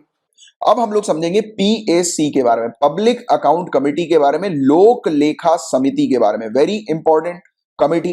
क्या आप मुझे, अगर आपने पढ़ा है तो क्या आप मुझे बता सकते हैं नीचे कमेंट बॉक्स पर लिखकर, पब्लिक अकाउंट कमेटी के हेड कौन होते हैं? हेड कौन होते हैं? Option A prime minister, option B speaker of Lok Sabha, option C opposition leader, right, in Lok Sabha, और option D all the above. तो बताओ क्या होगा इसका करेक्ट आंसर? तो ऑल दी अबव तो नहीं होगा, चेयरमैन और हेड तो एक ही होते हैं, तो option C opposition. Public account committee के जो चेयरमैन होते हैं वो लोकसभा में जो अपोजिशन पार्टी जो होती है उसके जो लीडर होते हैं वो इसके हेड, इसके चेयरमैन हमें देखने को मिलते हैं। तो पीएसी जो है गाइस वो कब बनती है, कितने सालों में बनती है? तो हर साल पीएसी कमेटी जो है वो बनती है। इस कमेटी के अंदर 22 से ज्यादा मेंबर नहीं होने चाहिए, याद रखना, जिसमें से 15 मेंबर हम लोग को लोकसभा के देखने को मिलेंगे और 7 मेंबर हम लोग को राज्यसभा की तरफ से देखने को मिलेंगे। तो लोकसभा राज्यसभा दोनों के मेंबर पब्लिक अकाउंट कमेटी में हमें देखने को मिलते हैं। और पब्लिक अकाउंट कमेटी के मेंबर्स कितने सालों तक इस कमेटी में रहते हैं? तो 1 साल के लिए सिर्फ, क्योंकि हर साल जो है ये कमेटी चेंज होती है, राइट। इसके चेयरमैन को कौन अपॉइंट करते हैं? तो लोकसभा के स्पीकर। क्वेश्चन आएगा, पब्लिक अकाउंट कमेटी के चेयरमैन को कौन अपॉइंट करते हैं? तो लोकसभा के स्पीकर, आपको ध्यान में रखना है।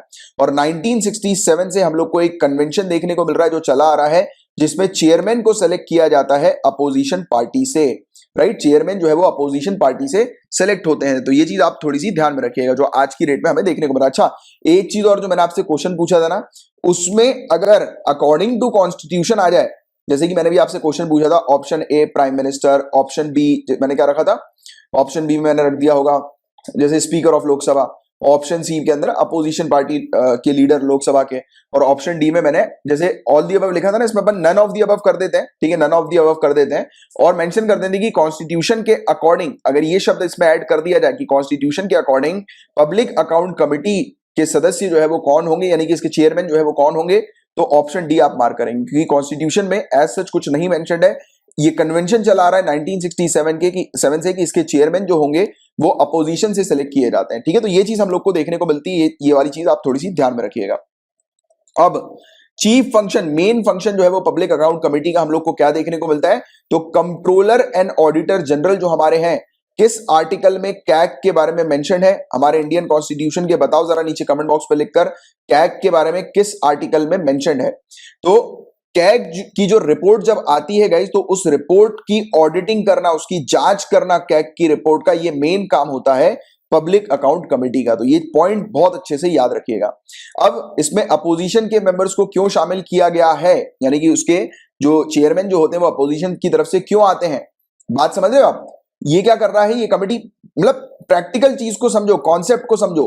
पब्लिक अकाउंट कमेटी का काम क्या है? तो कैग ने जो रिपोर्ट प्रस्तुत करी, कैग क्या बताएंगे कि सरकार ने क्या खर्चे किए, राइट, कहां से जो है वो रेवेन्यू इनके पास रिसीव हुई, पूरी डिटेल्स कैग की रिपोर्ट के अंदर मेंशन रहती है। तो ये इस खर्चों की जांच करते हैं, ये देखते हैं अपोजिशन वाले कि सरकार कहां कहां पर खर्चा कर रही है, कहीं गलत जगह तो खर्चा नहीं कर रही, और गलत जगह खर्चा करती है तो फिर ये मीडिया पर बोलते हैं, ये हाउस के अंदर जो है वो बोलते हैं कि देखो कितनी बेकार सरकार है, राइट, कि इस प्रकार से खर्चा कर रही है, गलत जगह पे खर्चा कर रही है।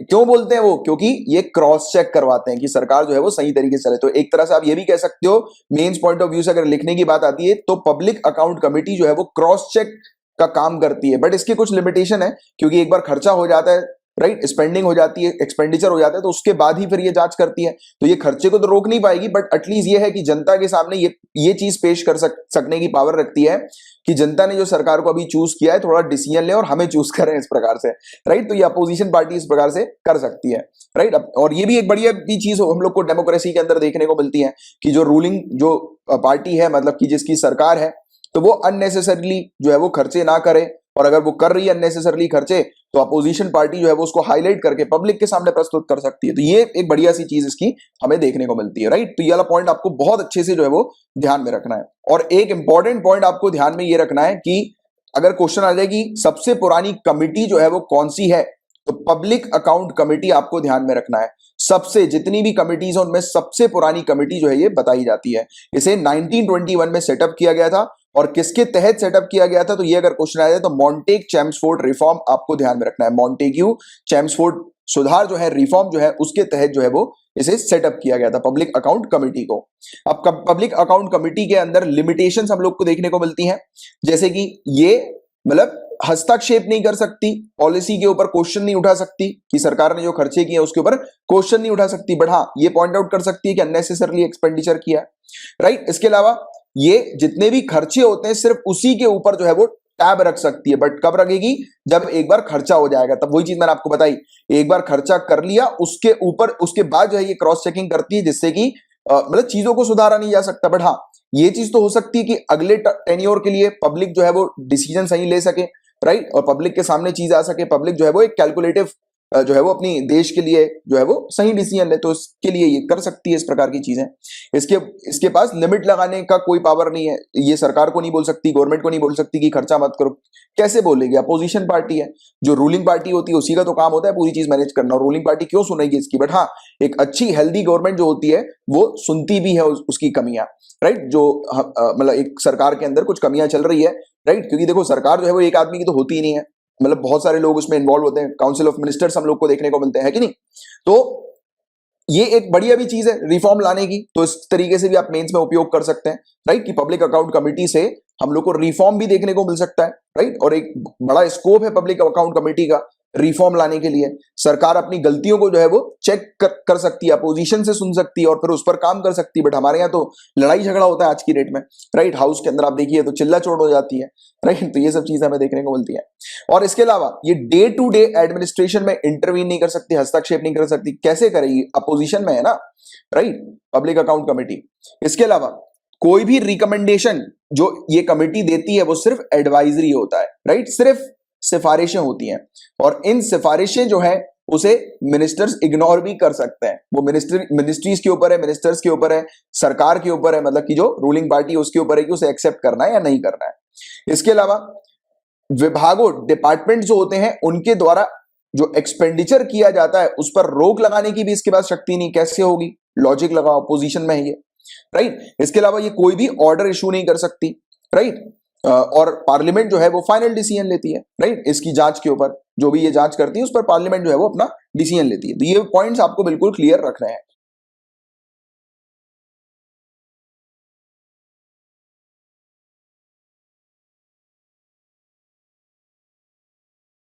जा रहा है यूनियन होम मिनिस्ट्री की एक इंफॉर्मेशन के थ्रू जो इन्होंने लोकसभा में दी है कि नियरली 57% लोग जिन्हें अरेस्ट किया गया था उआपा के तहत 2018 और 2020 में, इनकी उम्र 30 साल से कम की थी।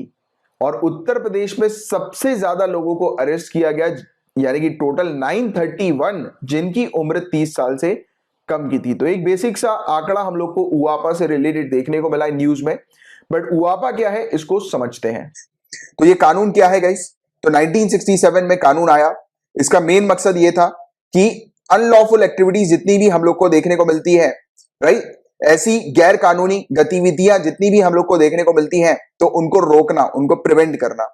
और एक्ट पूरी की पूरी पावर देता है सेंट्रल गवर्नमेंट को, यानी कि कंप्लीट पावर मिलती है सेंट्रल गवर्नमेंट को, कि सेंट्रल गवर्नमेंट डिसाइड करती है कि कौन सी एक्टिविटी कौन कौन सी गतिविधियां गैर कानूनी कहलाएंगी, और सेंट्रल गवर्नमेंट एक ऑफिशियल गैजेट को रिलीज करते हुए ये डिक्लेयर कर सकती है कि कौन सी एक्टिविटीज, कौन सी गतिविधि ये अनलॉफुल कहलाएंगी या फिर गैर कानूनी कहलाएंगी। ठीक है, तो ये लिस्ट बनाकर दे सकती हैं।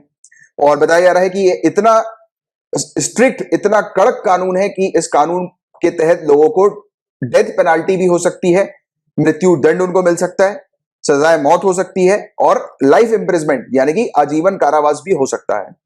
और इसके कुछ पॉइंट्स की बात करें, दोनों इंडियन और फॉरेन नेशनल्स को ये लागू होगा। इसमें ऐसा नहीं है कि ये ओआपा सिर्फ इंडियन नेशनल को होगा, ये फॉरेन नेशनल्स को भी होगा। तो ये पूरे पॉइंट्स जो मैं आपको बता रहा हूं प्रीलिम्स के लिए बहुत इंपॉर्टेंट है, याद रखिएगा। और ओआपा पिछले बार 2 से 3 बार न्यूज में आ चुका है, तो अभी जो लोग 2020 में एग्जाम देने वाले हैं उनके लिए भी इक्वली इंपॉर्टेंट ये टॉपिक है। इवन अगर क्राइम इंडिया के बाहर भी कोई कमिट करता है तो भी उसके खिलाफ ओआपा के तहत उसको बुक किया जा सकता है, यानी कि उसको अरेस्ट किया जा सकता है उसके खिलाफ, उसके एक्ट के खिलाफ, राइट। जैसे कि आपको पता है इंडिया के अंदर जो भी एक्टिविटी होती है तो उस पर, जैसे कि कोई व्यक्ति जिसने इंडिया में चोरी करी, राइट, तो फिर हम लोग को देखने को मिलता है हमारी पुलिस उसको पकड़ेगी। बट कोई व्यक्ति बाहर फॉरेन कंट्री से चोरी करके इंडिया में आ गया तो हमारी पुलिस उसको पकड़ेगी नहीं, क्योंकि हमारे अधिकार जो है वो उस व्यक्ति के ऊपर नहीं है, राइट, उसको पकड़ने के। बट अगर फॉरेन कंट्री, हम जैसे कि वो विजय माल्या का केस ले लो ना, विजय माल्या को पकड़ने के लिए आपको पता होगा कि हमने कितनी रिक्वेस्ट करी थी यूके से, कितनी केसेस हमने देखे। नहीं तो फिर अगर विजय माल्या इतना करोड़ों का घोटाला करके जब भगा है, राइट, तो वो तो क्रिमिनल ही है, आपको पता है, वो इस प्रकार के फ्यूजिटिव ऑफेंडर है, ये इसने ऑफेंड करके भगा ये इस प्रकार का, राइट। तो जब इसने इतना बड़ा ऑफेंस करके ये ऑफेंडर बन गया और ये भाग गया वहां पर, तो वहां की गवर्नमेंट को उसको पकड़ लेना चाहिए था, बट क्यों नहीं पकड़ा? द रीजन बीइंग इज कि हर एक कंट्री के अपने खुद के कानून होते हैं और उनके खुद के एक दायरे होते हैं जिनको उनको मेंटेन करके रखना पड़ता है।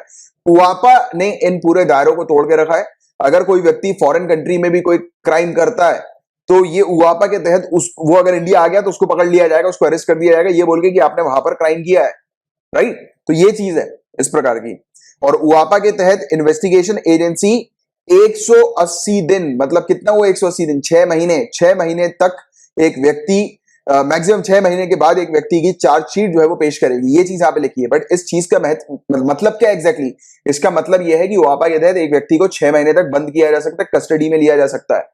आपको पता होगा एक व्यक्ति जिसको बंद करती है यानी कि पुलिस, उस व्यक्ति को 24 घंटे के अंदर अंदर मजिस्ट्रेट के सामने पेश करना होता है। इसका मतलब क्या हुआ? पुलिस को 24 घंटे के अंदर अंदर चार्जशीट पेश करनी पड़ती है मजिस्ट्रेट के सामने। बट यहां पर चार्जशीट पेश करने का जो क्लॉज है वो कितने दिनों का है? मैक्सिमम 180 डेज का। और उसके अलावा भी कोर्ट से बोलकर ये और भी एक्सटेंड किया जा सकता है, यानी कि एक व्यक्ति को जेल के अंदर 6 महीने तक बंद किया जा सकता है इस कानून के तहत। तो आप सोच सकते हो कितना गंभीर ये कानून हम लोग को देखने को मिलता है। 2004 में इस कानून को अमेंड किया गया था, इसमें टेररिस्ट एक्ट को भी इंक्लूड कर दिया गया। इसके जो लिस्ट है जो कि सेंट्रल गवर्नमेंट तैयार करती है कि कौन सी गतिविधियां, एक्टिविटी गैर कानूनी होगी, इसमें टेररिस्ट एक्टिविटी को भी इंक्लूड कर दिया है। और टेररिस्ट ऑर्गेनाइजेशन काफी सारे ऐसे हैं जो कि इस लिस्ट में शामिल हो गए हैं। ऐसे 34 टेररिस्ट ऑर्गेनाइजेशन जिनको बैन किया हुआ है। एक दो के नाम मैं आपको गिनाऊं तो जैसे कि बहुत ज्यादा पिछले साल भी न्यूज में चला था सिख फॉर जस्टिस, आपको पता होगा, लिख लो कहीं पे, सिख फॉर जस्टिस। दूसरा इंडियन मुजाहिदीन। तो ये सब ऐसे कुछ टेररिस्ट ऑर्गेनाइजेशन है जिनको बैन किया हुआ है। ये लिस्ट के अंदर हम लोग को ये देखने को मिलता है। इसके अलावा एक चीज और आप नोट डाउन कर लो, POTA, prevention of terrorist act, POTA, POT है, जिसमें संजय दत्त को भी बुक किया गया था। तो ये जो पोटा था उसको हटा दिया गया था और पोटा के अंदर जो टेररिस्ट का जो क्लॉज था वो इसमें शामिल किया गया, क्योंकि टेररिस्ट का क्लॉज यहां पर इसीलिए आया क्योंकि पोटा को रिपील कर दिया था, हटा दिया था, राइट। तो ये चीज भी आप लोग को पता होनी चाहिए। और ये बहुत इंपॉर्टेंट है 2019 का अमेंडमेंट, की 2019 का अमेंडमेंट क्या कहता है, क्योंकि इससे रिलेटेड क्वेश्चन बन सकते हैं। तो सिंपल सी चीज में याद रखना आप, NIA, नेशनल इन्वेस्टिगेशन एजेंसी, इस एजेंसी को बहुत ज्यादा पावर दे दी गई। इसके अंदर इसके जो डायरेक्टर जनरल हैं ये अप्रूव करेंगे कि कोई भी व्यक्ति जो कि इस मामले यानी कि जो ओआपा से एसोसिएटेड है, यानी कि ओआपा के तहत जिसको अरेस्ट किया गया है या ओआपा की लिस्ट में जिन लोगों के नाम है, तो उन व्यक्ति की जो भी प्रॉपर्टीज होती है उसको सीज करने का या फिर उसकी प्रॉपर्टी की कुर्की करने का जो पूरा जो अप्रूवल है वो दिया जाता है NIA के डायरेक्टर जनरल के द्वारा, राइट। इन्वेस्टिगेशन पर्पस के लिए जिसकी भी प्रॉपर्टी को सीज किया जाएगा तो उसका अप्रूवल देंगे NIA के डायरेक्टर जनरल। इससे पहले हम लोग को देखने को मिलता था कि जो राज्य है, स्टेट है, जिस स्टेट में वो जो व्यक्ति है वो टेररिस्ट ऑर्गेनाइजेशन है या फिर एस्टैब्लिश्ड है कोई बेस ऑर्गेनाइजेशन का जिसको ओआपा के तहत जो है वो शामिल कर लिया गया, या फिर कोई व्यक्ति है उसको ओआपा के तहत बुक कर लिया है, तो वो राज्य के अंदर यानी कि एक स्टेट के अंदर जो डीएसपी होते हैं और एसीपी या उससे ऊपर की रैंक के जो ऑफिसर्स होते हैं, तो उनके पास पूरा मामला था जितनी भी टेररिस्ट एक्टिविटीज होती हैं उसको इन्वेस्टिगेट करने का, राइट। बट अब बताया गया कि यहां पर साथ ही साथ जो जितने भी एनआईए के इंस्पेक्टर रैंक के या उससे ऊपर की रैंक के जो ऑफिसर्स होंगे वो भी टेररिज्म के केसेस को इन्वेस्टिगेट कर सकेंगे। तो ये वाली चीज भी यहां पर है, और इसको लेकर काफी सारी स्टेट्स वगैरह जो है वो पसंद नहीं कर रही हैं इस मामले को, इस चीज को। द रीजन बीइंग इज, क्योंकि देखिए पुलिस जो है वो एक स्टेट सब्जेक्ट है, और एनआईए जो आएगी तो ऑब्वियस ही बात है वो हस्तक्षेप यहां पर करेगी पूरी तरह से, और ज्यादा पावर एनआईए को दे दी हर चीज की। तो ये बताया जा रहा है कि ये कानून जो है वो फेडरल स्ट्रक्चर के अगेंस्ट भी है, तो इस प्रकार से इस कानून की आलोचना भी होती है। इसको ड्रैकोनियन लॉ भी कहा जाता है, क्योंकि इस कानून का उपयोग जो है वो जितना ज्यादा नहीं किया जाता उससे कई ज्यादा इसका दुरुपयोग किया जाता है, मिसयूज किया जाता है इस कानून का, स्पेशली पॉलिटिकल अपोनेंट्स और सिविल सोसाइटी एक्टिविस्ट के अगेंस्ट। यानी कि जो भी व्यक्ति सरकार के खिलाफ जब खड़ा होता है, कुछ बोलता है, तो उसको उआपा के तहत जो है वो बुक कर लिया जाता है, राइट। क्योंकि 6 महीने तक उसकी कस्टडी की जाती है, उसको जेल में बंद कर दिया जाता है बिना कोर्ट में पेश किए, राइट। तो ये सब चीजें इसकी यहाँ पर होती है। तो इसलिए जो है, और साथ ही साथ एक व्यक्ति को टेररिस्ट की ब्रांडिंग दे दी जाती है। अब आप सोचो कि एक व्यक्ति को जब टेररिस्ट का ब्रांड दे दिया जाता है, भले ही मान लिया कि वो व्यक्ति टेररिस्ट नहीं है, इन्वॉल्व नहीं है, सिर्फ सरकार ने अपना गुस्सा निकालने के लिए किसी व्यक्ति को बोल दिया कि ये टेररिस्ट है और उसको अरेस्ट कर लिया, तो आप एक चीज याद रखना, उस व्यक्ति के साथ साथ उसका पूरा परिवार, जो भी लोग उससे एसोसिएटेड है, रिलेटेड है, उसके दोस्त यार, सब कोई, उनके ऊपर कलंक लग जाता है। टेररिस्ट मतलब समझ रहे हो आप कि टेररिस्ट बहुत बड़ी चीज हो जाती है, और अगर एक व्यक्ति जो निर्दोष है उसको अगर टेररिस्ट करार कर दिया तो वो व्यक्ति की तो जिंदगी खराब, साथ ही साथ उसके परिवार की भी। लोग जीने नहीं देते हैं जहां पर भी जाओगे। यानी कि एक व्यक्ति, जैसे मान लो कि एक परिवार है, उसमें एक लड़का है, उसको वो टेररिस्ट है या फिर उसको बोल दिया टेररिस्ट है ये सरकार के द्वारा, उस व्यक्ति के पूरे परिवार को गलत निगाहों से देखा जाएगा, उसके पूरे परिवार को इवन मारपीट भी दिया जाएगा। इस प्रकार की चीजें हो जाती है, आपको पता होगा ऐसी चीजें, राइट। तो ये वाली चीज भी है, तो ये भी बहुत गलत हो सकता है अगर कोई निर्दोष हो उसको अगर ऐसा टेररिस्ट बोल दिया जाए, तो आप इमेजिन करो ये वाली चीज, राइट। इसके अलावा 2019 का अमेंडमेंट जो है वो पावर्स देता है इन्वेस्टिगेशन एजेंसीज को कि धड़ल्ले से, यानी कि बेधड़क जो है वो इन्वेस्टिगेशन कर सकते हैं बिना किसी की रोक टोक के। तो ये वाली चीज भी है इस प्रकार की। तो ये चीज है जिसके बारे में आपको उआपा के बारे में पता होना चाहिए। इसके बारे में थोड़ा सा डिटेल में मैंने आपको इसलिए बताया क्योंकि ये टॉपिक लगातार 2-1 सालों से न्यूज में है, और पिछले साल तो काफी बार न्यूज में था क्योंकि अमेंडमेंट भी हुआ है, तो इस साल भी इसके आने के चांसेस काफी ज्यादा है, और नेक्स्ट ईयर भी। गाइस, एक general studies paper 3 banking point of view से एक काफी इंपॉर्टेंट टॉपिक के बारे में हम डिस्कस करेंगे। को लैंडिंग ये टॉपिक है, सह ऋण। बहुत सिंपल तरीके से समझेंगे, पूरी चीज इस टॉपिक से रिलेटेड आपको क्लियर हो जाएगी, राइट।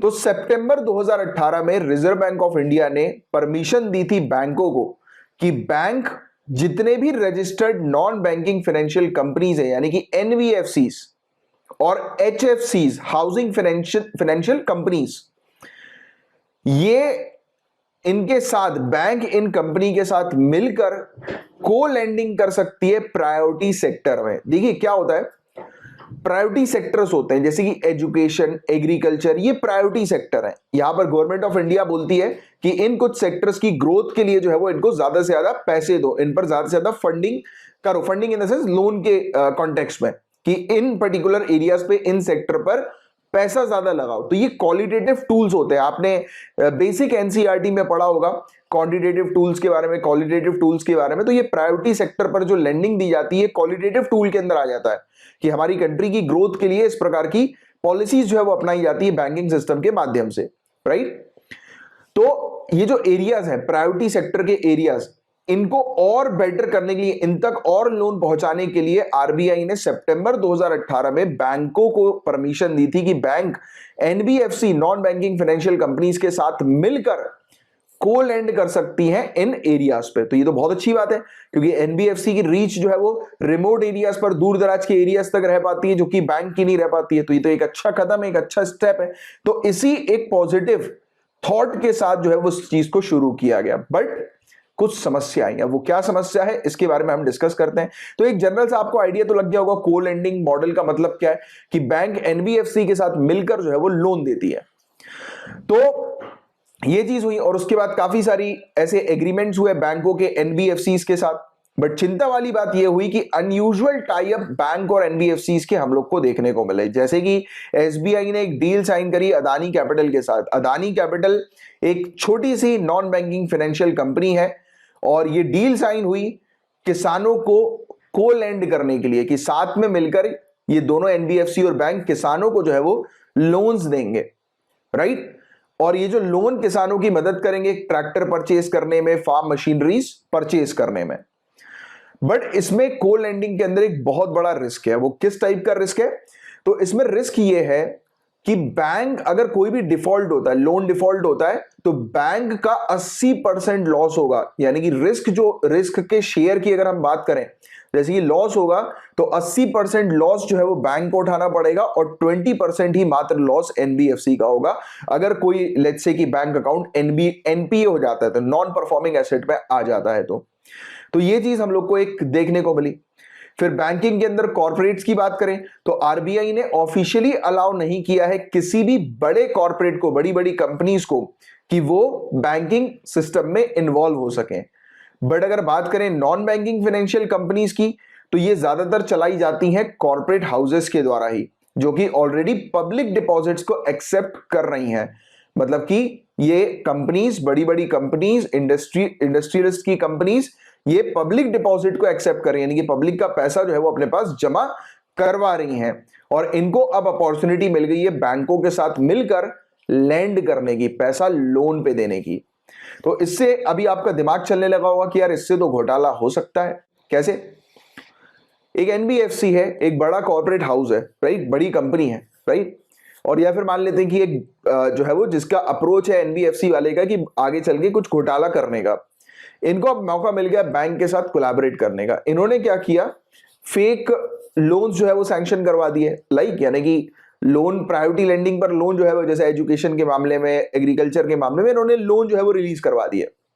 ये बात, यहां तक बात समझ में आई? अब एनबीएफसी का तो लॉस 20% का है, बट बैंक का लॉस 80% का। तो ये क्या करेंगे, उस लोन को एनपीए कर देते हैं। एनपीए, नॉन परफॉर्मिंग एसेट, यानी कि अब वो लोन जो है वो इंटरेस्ट नहीं पे कर रहा है और अमाउंट पे नहीं कर रहा है, राइट, वापस रिटर्न नहीं कर रहा है, तो वो क्या हो गया, वाला अकाउंट एनपी हो गया। तो इसमें सबसे ज्यादा लॉस किसका हुआ? अगर इसमें non banking financial company NBFC अगर उसकी मिली भगत हो, तो ये मान के चलो कि अगर लेट्स से कि 1 करोड़ रुपए लोन लिया इनने, 1 करोड़ में एनबीएफसी का जो घोटाला है वो कितने का है, मतलब लॉस जो है वो 20 लाख का, आप मान के चलो 20%, यानी कि 20 लाख। तो सीधे सीधे 80 लाख का घोटाला हो गया कि नहीं हो गया? अभी भी आप बात नहीं समझे तो और तरीके से मैं समझाता हूं। इमेजिन करो कि 1 करोड़ रुपए, जैसे कि एनबीएफसी और बैंक की डील हुई, ठीक है, यानी कि इन्होंने मिलकर को लैंड करना शुरू किया। इन्होंने एजुकेशन के नाम पर या दूसरे प्रायोरिटी सेक्टर में 1 करोड़ रुपए ट्रांसफर कर दिए। अब वो 1 करोड़ रुपए रिटर्न नहीं हुए, बट इसमें हमें देखने को मिल रहा है कि एनबीएफसी ने चालाकी से अपने वालों के पास ये पैसे ट्रांसफर कर दिए, राइट। अब 1 करोड़ रिटर्न तो नहीं आया, वो एनपी हो गया अकाउंट। तो इसमें जो भरपाई करेगा एनबीएफसी, वो कितनी करेगा? 20 लाख करेगा। तो 1 करोड़ के घोटाले में अगर एनबीएफसी 20 लाख रुपए भी भरपाई कर देता है, तो सीधे सीधे 80 करोड़ रुपए तो उसने घोटाले में रख लिया ना। इधर उधर खिला पिला के 10 करोड़ रुपए भी हटा दो, 70 करोड़ रुपए का सीधे सीधे वो कॉर्पोरेट हाउस को प्रॉफिट हो गया। प्रॉफिट नहीं, मतलब ये घोटाले से इसने अपने अंडर जो है वो कर लिया। तो ये है रिस्क जो कि मेनली को लैंडिंग में हमें देखने को मिलते हैं। तो को लैंडिंग मॉडल क्या है, तो ये तो आप समझ ही गए हो।